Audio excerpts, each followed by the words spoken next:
Une décision inédite pour un contexte inédit en Tunisie. Après de longs débats à l'Assemblée des représentants du peuple, la mise en application de l'article 70 de la Constitution permettant au chef de gouvernement Elias Farfakh de gouverner par décret-loi a été approuvée par les députés en visioconférence. Cette nouvelle prérogative permettra une mise en place rapide de mesures visant à arrêter la progression du coronavirus dans le pays. Nous sommes dans une situation inédite sans précédent et ce, à travers le monde entier. En Tunisie, nous nous dirigeons vers un scénario réussi puisque nous avons su répondre rapidement à cette crise, que ce soit au niveau économique, sanitaire ou social. Mais nous voulons rappeler l'importance du respect du confinement et de la distanciation sociale afin de réussir à arrêter la propagation du virus sur notre territoire.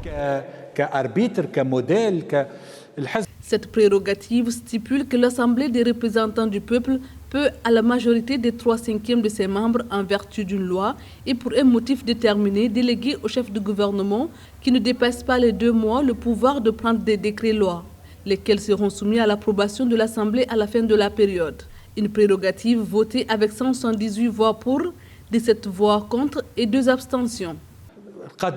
Le chef du Parlement n'a pas la majorité, ce qui amène donc à plusieurs débats au sein des 3 organes politiques, le Parlement, l'Assemblée et le gouvernement. L'idée aujourd'hui de s'unir pour confronter un seul et même problème qui réside dans la progression du virus. Cela n'empêche pas les débats, mais ils ne doivent pas entraver le travail du gouvernement dans cette situation urgente.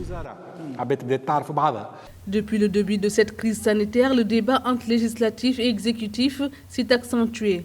La commission de règlement intérieur du Parlement avait ainsi produit une contre-proposition entravant le projet initial du gouvernement et réduisant le champ d'application de l'article 70. Cette crise de confiance entre législatif et exécutif est devenue patente depuis que le président de la République a rappelé en février 2020 que dissoudre l'Assemblée comptait parmi ses prérogatives.